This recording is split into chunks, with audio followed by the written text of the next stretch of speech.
বাবা ডাক্তার দিছে আমার কলজা ঠান্ডা হয়েছে ভাই। একটা কথা কই বুঝছুন, অনেক মানুষ আমার জ্ঞান দেয়, আমি কিন্তু চাকরি করি ঢাকায়, আর মা আমার লগে তাহে মানে মা বাসার তাহে বাবু শুরু বাবু দেখে চাকরি করতে পারবো।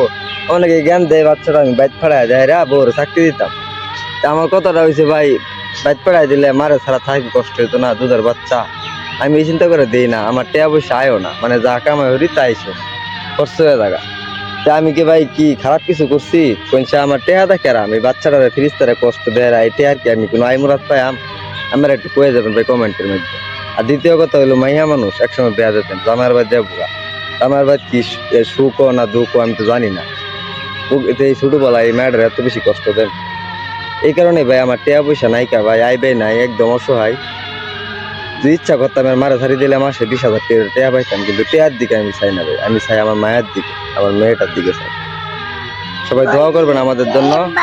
হ্যাঁ বড়ির দাম দেখছেন, আমার মায়ের কথা কইতেছে বাবা ডাকতেছে, আমি বাবা ডাকটা শুনলাম হইলে করতেছি।